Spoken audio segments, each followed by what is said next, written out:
श्री गणेशाय नमः। गणेश चतुर्थी का व्रत क्यों किया जाता है? व्रत करने से सारे कष्ट पाप समाप्त हो जाते हैं। गणेश चतुर्थी की कथा को आवश्यक सुनिए। संकष्टी गणेश चतुर्थी व्रत करने से घर परिवार में आ रही विपदा दूर होती है। कई दिनों से रुके मांगलिक कार्य संपन्न होते हैं तथा भगवान श्री गणेश असीम सुखों की भी प्राप्ति कराते हैं।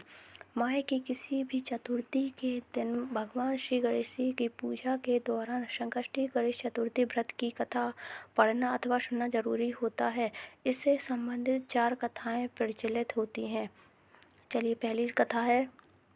पौराणिक एवं प्रचलित श्री गणेश कथा के अनुसार एक बार देवता कई विपदाओं में घिरे हुए थे। तब वह मदद मांगने भगवान शिव के पास आए हुए थे। उस समय शिव के साथ कार्तिक भगवान तथा श्री गणेश जी भी बैठे हुए थे। तभी उन देवताओं की बात सुनकर शिव जी ने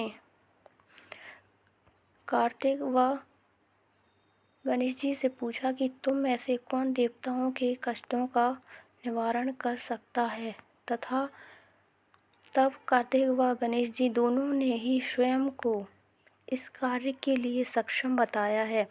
तो इस पर भगवान शिव ने दोनों की परीक्षा को लेते हुए कहा कि तुम दोनों में से जो सबसे पहले पृथ्वी की परिक्रमा करके आएगा वही देवताओं की मदद करने के लायक होगा।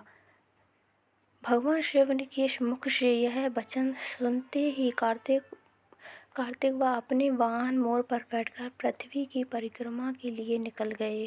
परंतु गणेश जी सोच में पड़ गए कि वह चूहे के ऊपर चढ़कर सारी पृथ्वी की परिक्रमा करेंगे तो इस कार्य को करने में उन्हें बहुत अधिक समय लग जाएगा। तभी उन्हें एक उपाय सूझा। गणेश अपने स्थान से उठे और अपने माता पिता की 7 बार परिक्रमा करके वह बैठ गए। परिक्रमा करके लौटने पर कार्तिक स्वयं को विजेता बताने लगे। तब शिवजी ने श्री गणेश से पृथ्वी की परिक्रमा न करने का कारण भी पूछा। तब गणेश जी ने कहा कि माता पिता के चरणों में ही समस्त लोक है। यह सुनकर भगवान शिव ने गणेश जी को देवताओं के संकट दूर करने की आज्ञा दी। इस प्रकार भगवान शिव ने गणेश जी को आशीर्वाद दिया कि चतुर्थी के दिन जो तुम्हारा पूजन करेगा वह रात्रि में चंद्रमा को अर्घ्य देगा। उसके तीनों ताप यानी देहक ताप, दैविक ताप तथा भौतिक ताप दूर होंगे। इस व्रत को करने से व्रतधारी के सभी तरह के दुख दूर होते हैं। उससे जीवन की भौतिक सुखों की भी प्राप्ति होती है। चारों तरफ से मनुष्य की सुख समृद्धि बढ़ेगी। पुत्र पौत्रादि धन ऐश्वर्य की कोई कमी नहीं रहेगी। गणेश चतुर्थी व्रत की दूसरी कथा। एक समय की बात है, राजा हरिश्चंद्र के राज्य में एक कुम्हार था। वह मिट्टी के बर्तन बनाता था लेकिन वे कच्चे रह जाते थे। एक पुजारी की सलाह पर उसने इस समस्या को दूर करने के लिए एक छोटे बालक को मिट्टी के बर्तनों के साथ अभाव में डाल दिया। उस दिन संकष्टी चतुर्थी का दिन था। उस बच्चे की माँ अपने बेटे के लिए परेशान थी। उसने गणेश जी से बेटे की कुशलता की प्रार्थना की। दूसरे दिन जब वह सुबह उठकर देखता है तो अब हम उसके बर्तन तो पक गए, लेकिन बच्चे का बाल बांका नहीं हुआ। तब वह डर गया और राजा के दरबार में जाकर सारी घटना भी बताई उसने। तो उसके बाद राजा ने उस बच्चे और उसकी माँ को बुलवाया। तो माँ ने सभी तरह की विघ्न को दूर करने के लिए संकष्टी चतुर्थी का वर्णन किया। इस घटना के बाद से महिलाएं संतान और परिवार के सौभाग्य के लिए संकष्ट चौथ का व्रत भी करती हैं। तीसरी कथा। एक समय की बात है, श्री विष्णु भगवान का विवाह लक्ष्मी जी के साथ निश्चित हो गया। तब विवाह की तैयारी होने लगी। तभी देवताओं को निमंत्रण भेजे, परंतु गणेश जी को कोई निमंत्रण नहीं दिया गया। जब उनसे कारण पूछा, जो भी रहा हो, अब भगवान विष्णु की बारात जाने का समय आ गया। सभी देवताओं अपनी पत्नियों के साथ विवाह समारोह में आए। जब सबने देखा कि गणेश जी कहीं दिखाई नहीं दे रहे थे, तब वे आपस में चर्चा करने लगे कि क्या गणेश जी को न्योता नहीं दिया गया है, स्वयं गणेश जी ही नहीं आए हैं। सभी को इस बात पर आश्चर्य होने लगा। तभी सबने विचार किया कि विष्णु भगवान से ही इसका कारण पूछा जाए। तब विष्णु भगवान ने से पूछने पर उन्होंने कहा कि हमने गणेश जी के पिता भोलेनाथ महादेव को न्योता भेजा है। यदि गणेश जी अपने पिता के साथ आना चाहते तो आ जाते हैं, अलग से न्योता देने की कोई आवश्यकता भी नहीं है। दूसरी बात यह है कि उनको सवा मन मूँग, सवा मन चावल, सवा मन घी और सवा मन लड्डू का भोजन दिन भर में चाहिए। यदि गणेश जी नहीं आएंगे तो कोई बात नहीं है, दूसरे के घर जाकर इतना सारा खाना पीना अच्छा भी नहीं लगता है। इतनी वार्ता पर कर रहे थे कि किसी एक ने सुझाव दिया, यदि गणेश जी भी नहीं आ जाए उनको द्वारपाल बनाकर बैठा देंगे। यदि आप घर की याद रखना, आप तो चूहे पर बैठकर धीरे धीरे चलोगे तो बारात से बहुत पीछे रह जाओगे। यह सुझाव भी सबको बहुत पसंद आया तो विष्णु भगवान ने भी अपनी सहमति भी दे दी। होना क्या था कि इतने में गणेश जी वहां आ पहुंचे और उन्हें समझा बुझाकर घर की रखवाली करने बैठा दिया। बारात चल दी। जब नारद जी ने देखा कि गणेश जी तो दरवाजे पर ही बैठे हुए हैं तो वे गणेश जी के पास गए और रुकने का भी कारण पूछा। तो गणेश जी ने कहने लगे कि विष्णु भगवान ने मेरा बहुत अपमान किया है। नारद जी ने कहा कि आप अपनी मूषक सेना को आगे भेज दें तो वह रास्ता खोद देगी, जिससे उनके वाहन धरती में धंस जाएंगे। तब आपको सम्मान पूर्वक बुलाना ही पड़ेगा।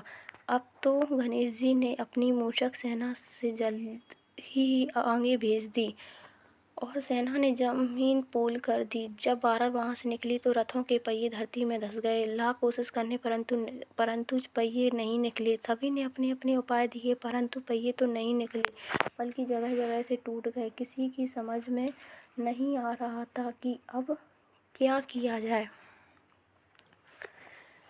तब तो नारद जी ने कहा कि आप लोगों ने गणेश जी का अपमान करके अच्छा नहीं किया है। यदि उन्हें मानकर लाया जाए तो आपका कार्य सिद्ध हो सकता है और यह संकट टल सकता है। शंकर भगवान ने अपने दूत नंदी को भेजा और वे अपने गणेश जी को लेकर आए।